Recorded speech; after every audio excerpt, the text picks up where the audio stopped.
Welcome friends to our channel discreet study. So friends, आज हम मगध साम्राज्य का बारे में डिस्कस करेंगे, जिसका ये पार्ट सेकंड है। कल हमने पार्ट फर्स्ट इसका डिस्कस किया था, आज हम इसका पार्ट सेकंड डिस्कस करने वाले हैं। सो आइए देखते हैं। तो हमने कल यहाँ से स्टार्ट किया था मगध एम्पायर में कौन कौन सी डायनेस्टी क्या क्या आई, कैसे कैसे 16 जनपद में मगध था, ये था। और उसके बाद से इसके कौन हरियंक डायनेस्टी आई, फिर ये सब हमने कल पूरा डिस्कस किया था फ्रेंड्स। ये देखिए, हमने मौर्यन डायनेस्टी यहाँ तक पूरा कल डिस्कस किया था कि बृहद्रथ लास्ट मौर्य एम्पायर का रूलर था, जिसको कि किल्ड कर दिया गया था पीयूषमित्र शुंगा द्वारा। अब हमें उसके आगे देखना है फ्रेंड, तो उसके आगे यहाँ से है पीयूषमित्र शुंगा। जैसा कि आप सबको मालूम है कि पीयूषमित्र शुंगा जो कि ब्राह्मण था Pushyamitra Shunga, army chief of Brihadratha, जो कि लास्ट रूलर थे मौर्य के, last king of the Maurya dynasty के लास्ट शासक थे बृहद्रथ। उनके आर्मी चीफ थे पीयूषमित्र शुंगा, जिन्होंने बृहद्रथ को किल्ड किया, मार डाला और खुद शासक बन गए। और वो कब मारा उन्होंने, जब एक मिलिट्री परेड हो रही थी तब उन्होंने बृहद्रथ को किल्ड किया और ख़ुद को शासक घोषित कर दिया। 1805 BC से और 1806 BC में, इसके बीच में ही इन्होंने खुद को अब शासक घोषित कर दिया और शुंगा डायनेस्टी की स्थापना की। He built sculpture stone gateway at Sanchi, तो सांची में उन्होंने एक स्टोन गेटवे बनवाया और उन्होंने बहुत सारे यज्ञ भी किए थे। ही परफॉर्म्ड वैदिक सेक्रीफाइसेस, अश्वमेध, राजस्यु और वाजपेय। वो ब्राह्मण थे, इसलिए उन्होंने बहुत से वैदिक सेक्रीफाइस किए, अश्वमेधा, राजस्यु और वाजपेय। फिर पीयूषमित्र शुंगा के कोर्ट में पतंजलि भी थे और अग्निमित्रा, पीयूषमित्रा के सन जो थे उनका नाम था अग्निमित्रा, जो कि पीयूषमित्रा के बाद से शासक बने। और अग्निमित्रा के बारे में हमें कालिदास की एक पोयम है मालविका अग्निमित्रम, कालिदास की एक पोयम है मालविका अग्निमित्रम, उसमें हमें अग्निमित्रा उसमें हीरो हैं। Agnimitra is the hero of Kalidasa poem Malavika Agnimitram. और अग्निमित्रम के पुत्र थे वसुमित्रा, जो कि अग्निमित्रा के बाद से किंग बने। तो his son Vasumitra succeeded him as a king. सब अब आगे देखते हैं। फिर आपका आता है पीयूषमित्रा के बाद से आपकी आती है डायनेस्टी कानवास। इन सब का शासन काल चला 73 BC से लेके 28 BC तक। सो हमें हमारे वैदिक जो पुराण्स हैं, एज पर द पुराण्स, हम इस जो कानवा डायनेस्टी है इसमें प्रमुख 4 शासक थे। 4 किंग्स ऑफ द कानवा डायनेस्टी, नेमली वसुदेव, भूमिमित्रा, नारायणा और सुशर्मन। कानवा डायनेस्टी की स्थापना वसुदेव ने की और इसके मेनली आपके थे 4 शासक, वसुदेव, भूमिमित्रा, नारायणा और सुशर्मन।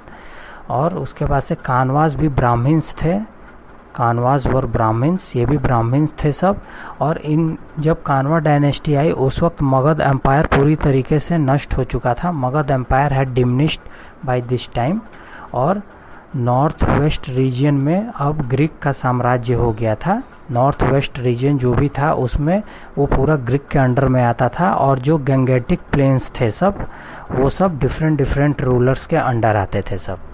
और कानवा डायनेस्टी के जो सुशर्मन थे वो लास्ट रूलर थे, जो कि उन्हें किल्ड कर दिया गया था भाई सातवाहना, जिन्हें आंध्रा किंग भी कहा जाता है, उनके द्वारा उनकी हत्या कर दी गई और सातवाहनास की स्थापना हुई। सातवाहना डायनेस्टी के संस्थापक के रूप में हमें शिमुक जाने जाते हैं। शिमुक फाउंडेड द डायनेस्टी और इनकी राजधानी Paithan and Amravati were it's capital. तो इनकी 2 कैपिटल पैठान और अमरावती सातवाहनास की, जिनके संस्थापक शिमुक थे। नेक्स्ट देखते हैं फ्रेंड।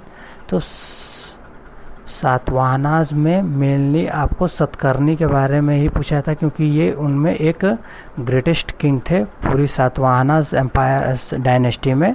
और पुराण के वायु पुराण के हिसाब से इसमें टोटल 19 एम्परर थे, बट किंग्स थे, बट इसमें सतकर्णी फर्स्ट ग्रेटेस्ट किंग थे जिनका शासनकाल चला 18 BC से लेके 124 BC तक। Satakarni first was the third Satavahanas king. Satakarni first तीसरे सातवाहना किंग थे, और वो Satakarni first was the first Satavahanas king to expand his empire by military conquest. तो ये पहले किंग थे जिन्होंने अपने साम्राज्य का विस्तार किया मिलिट्री कॉन्क्वेस्ट के द्वारा, और इनके ही साम्राज्य में इनका सबसे ज़्यादा, इनके शासनकाल में इनके साम्राज्य का सबसे अधिक विकास हुआ। He conquered Kalinga after the death of Kharavela. तो जो कलिंगा के किंग थे कारावेला, उनके डेथ के बाद से उसने कलिंगा को भी अपने साम्राज्य में मिला लिया, और उसने पाटलिपुत्र से जो शुंगा डायनेस्टी के जो भी थे उनको खदेड़ दिया, और उसे भी कॉन्कर कर लिया पाटलिपुत्र को भी। और इसने मध्य प्रदेश पे भी रूल्ड किया, और गोदावरी वैली जो भी थी उसको भी अपने साम्राज्य में मिला लिया, इसलिए इसको वहाँ का एक टाइटल मिला लॉर्ड ऑफ दक्षिणी पठान।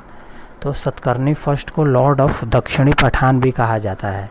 और उसकी जो क्वीन थी नैनिका, उसने एक नैन घाट करके एक इंस्क्रिप्शन लिखा जिसमें उसने दक्षिणी पठान किंग, अपने किंग के बारे में, जो सतकर्णी फर्स्ट है उसके बारे में उसने डिस्क्राइब किया। और इसने भी अश्वमेध यज्ञ किए और वैदिक ब्राह्मणिज्म को डेक्कन में स्थापित किया। उसके बाद से फ्रेंड्स आपका आता है सातवाहनास के बाद से आपकी आती है इंडो ग्रीक, यवन आती है। और यवन में मेन थे मिएंडर फर्स्ट सोटर, उनको मिलिंदा के भी नाम से जाना जाता है। और मिलिंदा फैनो एक किताब है जिसमें कि आपको मिलिंदा और बुद्धिस्ट जो एक सेज थे नागसेन, उनके बीच जो वार्ता हुई है उसके बारे में आपको पढ़ने को मिलता है। मेनली ये संस्कृत में ही ओरिजिनल थी, और अब ये पाली वर्जन में भी आपको अवेलेबल है। और ही डाइड इन 130 BC में इनकी मृत्यु हो गई थी। और ये सक्सीड, और इनके जो पुत्र थे स्ट्रेटो फर्स्ट, वो शासक बन गए। और इंडो ग्रीक के जो लास्ट रूलर थे वो थे स्ट्रेटो सेकंड, जो कि पुत्र थे स्ट्रेटो वन के। इन्होंने पंजाब पे रूल किया, जो भी पंजाब के रीजन थे उस पे रूल किया 55 BC तक। परंतु कुछ लोगों का कहना है कि वो बस 10 AD तक ही शासन किए। इंडो ग्रीक के बाद से आपका आता है शाका एरा। शाका एरा में मेनली इसके संस्थापक माने जाते हैं चत्सना को माना जाता है, परंतु इसमें प्रमुख जो शासन थे greatest king of the Shaka ruler Rudravarman first को माना जाता है, जिनका शासन काल चला 130 AD से लेके 150 AD तक। और he is the consider the greatest king of Shaka rulers. तो शाका रूलर में रुद्रवर्मन फर्स्ट को ग्रेटेस्ट किंग माना जाता है शाका रूलर्स में। और शाका एम्पायर धीरे धीरे फिर नष्ट होना स्टार्ट हो गया 150 AD के बाद से, जब रुद्रवर्मन फर्स्ट का शासनकाल ख़त्म हुआ तब। और कुषाण एम्पायर की स्थापना हुई। मेनली कुषाण एम्पायर ये सब चाइना से आए थे फ्रेंड्स, और जिनके संस्थापक माने जाते हैं कुजुला कड़फिसेस को ही इसका संस्थापक माना जाता है। चाइनीज़ थे ये सब। Was the first Yuezhi chief to lay foundation of the Kushan empire in India. और कनिष्का, कुषाण एम्पायर में कनिष्का ग्रेटेस्ट किंग थे कुषाण एम्पायर के। और इनको also great king of ancient India, इनको great king of ancient India भी कहा जाता है। और कुषाण एम्पायर में ही 4th बुद्धिस्ट काउंसिल भी हेल्ड हुई थी संस्कृत भाषा में। कनिष्का के साम्राज्य में 4th बुद्धिस्ट काउंसिल भी हेल्ड हुई संस्कृत में। और Kushan control large part of silk route, जो सिल्क रूट थी उसको कुषाण एम्पायर कंट्रोल्ड करते थे, जो कि मार्ग देता है सिल्क रूट में कि Buddhism into which led to propagation of Buddhism into China. फिर नेक्स्ट देखते हैं फ्रेंड्स सो इसके बाद से फ्रेंड्स आपका आता है गुप्ता डायनेस्टी। गुप्ता डायनेस्टी को तो हमने एक सेशन में पूरा कवर किया था फ्रेंड्स, आप उसे फिर से देख सकते हैं, वो आपको एग्ज़ाम में बहुत हेल्प करेगा। और आपको ये कैसा लगा हमें कमेंट करके बताइए। अगर आपको अच्छा लगा तो हमारे चैनल को लाइक कीजिए, शेयर कीजिए और सब्सक्राइब कीजिए। Thank you friends.